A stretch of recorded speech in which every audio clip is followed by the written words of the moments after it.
Good morning, boys and girls. Happy Wednesday. Miss Sydney is here for today's virtual story time, and I want to start off by talking about that special holiday that's coming up this weekend. Who knows what holiday it'll be on Saturday?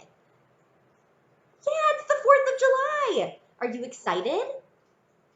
I bet that some of you and your families are going to do something special on the 4th of July. So I kind of wanted to talk about what it means to be a citizen on today's story time. And a citizen is someone who lives in a community and you work together with the other people who live in your community. That could be your town, it could be your school, it could be your state or your country. But if you're a citizen, you're a person who lives there. And it's important to be a good citizen so that you have a good community, right? So the book I chose today is one of my favorites. It's called What If Everyone Did That? And it's about being a good citizen and how the choices we make can affect our whole community. So let's read. What if everyone did that? When I went to the zoo, I fed just a little popcorn to the bear. The zookeeper waved his broom and said, "What if everyone did that?" What would happen to the bears if everyone did that? Yeah, they look kind of unhealthy, don't they? Oh no. I just wanted to see how fast the grocery cart could go. It went faster than I expected. When the manager stopped me, she said, "What if everyone did that?" Take a look at the grocery store. What would happen if everyone ran with the grocery cart? There would be a giant mess. Would it be hard to get your groceries? It probably would. On the way to visit Grandma and Grandpa in Kansas, I dropped just one soda can out the window. The patrolman who pulled us over said, "What if everyone did that?" Think about what the side of the road might look like if everybody threw their garbage out the window. Uh-oh. Would it look clean or messy? Yeah, pretty messy. At Uncle William's wedding, I took just one little lick of frosting from the fancy cake. It doesn't seem like a lot, does it? Just one lick? Well, the lady behind the table glared at me and said, "What if everybody did that?" What would happen if everybody took just one little lick? I don't think that Uncle William would like his cake all splotchy and messy, would he? Uh-oh. During story time, I had something important to say. I couldn't wait till the end of the story, but the librarian put her finger on her lips. Have you ever seen Miss Sydney do that? And said, "What if everyone did that?" Friends, have you ever been to a story time where everyone was trying to talk while we were reading the story? Tell me, was it easy to hear the story when that happened? No, it might have been hard for you or your friends to focus, right? Uh-oh. At the swimming pool, I just splashed a little. The lifeguard blew his whistle and said, "What if everybody did that?" If everyone splashed, what would happen to the pool? Oh no, there's no water left in it, is there? I don't know if it would be very fun to swim in an empty pool. What do you think? On the bus, I just stood up to see a fire truck. Do you ride the bus to school? Are you allowed to stand up on the bus? Yeah, Mr. Gearshift glared at me through the rearview mirror and said, "What if everyone did that?" If all the kids went to one side of the bus and stood up, oh no, that wouldn't be very safe, would it? Just once, I didn't hang my coat on the rack at school. Miss Sanders made me pick it up and said, "What if everyone did that?" What if everyone put their coat on the floor? Would it be easy to get to your classroom? No, I bet you'd trip and fall. I bet it would be hard to find your coat when you had to leave to go home, huh? Ooh, what season is it here? Yeah, how can you tell? I see snow, warm clothes that they're wearing. Yeah, at recess in winter, I threw just one snowball at Sammy. Mr. Walters saw me.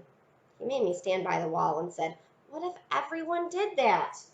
What if everyone just threw one snowball at Sammy?" I don't think your friend would like that, would they?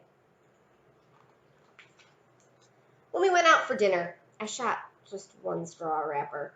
The waitress stopped taking our orders and looked straight at me and said, "What if everyone did that?" Look at the restaurant if everyone did that. I bet it would be really hard for the waitress to hear your order if everyone was being silly with their straws. Take a look at her face. How does she feel?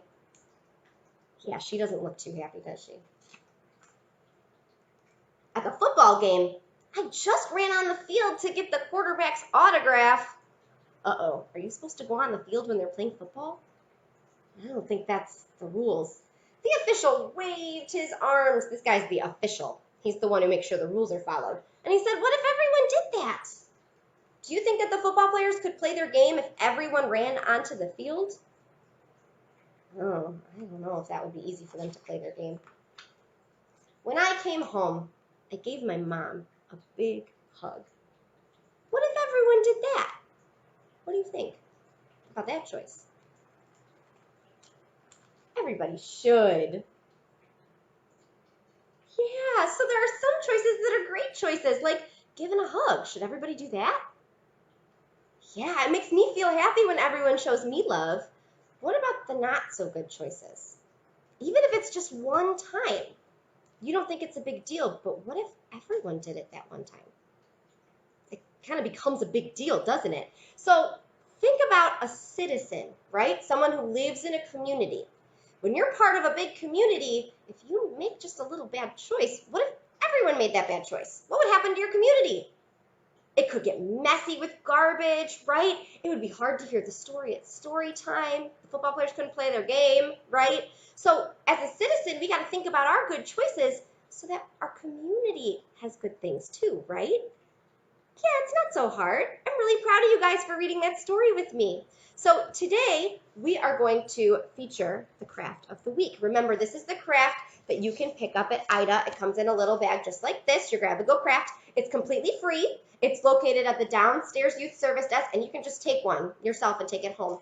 None of the parts need to be returned. And there's this little piece of paper inside each kit that's different every week, and it's got a QR code on it. So you can scan this QR code on a grown-up's phone. Most phones can take a picture of this, and it takes you to a website for more activity ideas. This QR code takes you to a website with tons of 4th of July activities. I know that my family, at least, likes to go see the fireworks on 4th of July. Sometimes we have a big barbecue with all our friends. And this year we might not get to do that. It might be a little bit different, but there doesn't mean you can't have a lot of fun at your house. So scanning this QR code will give you a link to a lot of ideas that you can do at your house with your family that are special just for the 4th of July. So I'm going to scoot the computer back a little bit. All right, so I'm going to tilt you down so you can see my workspace here. And the only thing that you need from your house to do this craft is a glue stick or a bottle of glue, anything that you have. Tape would even work. Inside your pack this week, there is a paper plate that you'll see has kind of a crease in the middle, like it's been folded in half. And that's how our craft is going to be shaped, like this half. And then you'll see there's these little dots on the outside. We punched some holes. So what we're going to make with this is a noise maker for the 4th of July. Inside the kit, there were some blue squares, some red stripes, and some little stars. So what you're going to do is decorate the outside of your noisemaker like an American flag or any pattern that you want. Miss Sydney's going to put a red, oh, I'm sorry, what color is that? Oh my goodness, it's blue. Silly Miss Sydney. I'm going to put a blue square here, and I'm going to put some stars on it. And when we're done, this craft will look a little bit like the American flag for our country, because on the 4th of July, we celebrate our country and being free and all the wonderful things that come with living in the United States, right?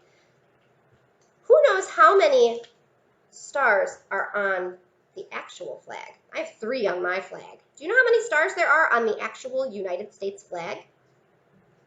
There are 50 stars. Do you know why, friends? There are 50 stars because in our country, there are 50 states. There's 1 star for every state in our country. Miss Sydney forgot her scissors. You might want some scissors as well. But you can put your stripes on like this. Decorate this side. Turn it over. Decorate this side. And then when you're done with your decoration, I want to show you the second part that turns this craft into a noisemaker. So you're going to open it up like this, and you'll see the silliest craft supply is a bag of noodles. Do you think Miss Sydney and our friends at the library want you to eat these noodles? No, these noodles are for a craft. So you are going to open your bag and take as many noodles as you want and put them inside the paper plate. I'm going to do 2 handfuls. You can do all your noodles. You can do some of your noodles. It's up to you. Then you're going to fold it back over and take this piece of yarn that you had and find the end. And the holes are around the side of our craft, so we can use the yarn to weave it together and keep it closed. So I'm going to put it in one side in the hole and tie a little knot so that it doesn't come out.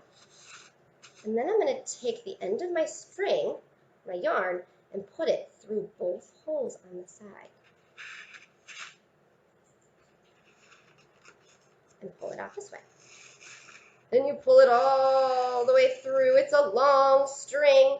And then take it around and put it in the next hole.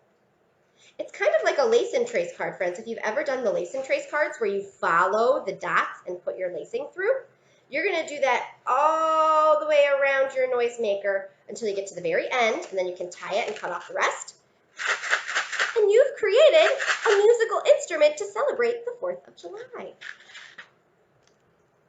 I hope that you have so much fun making that craft activity. Remember, they're completely free, and they'll be available at IDA through Thursday. We are closed on Friday in observance of the holiday.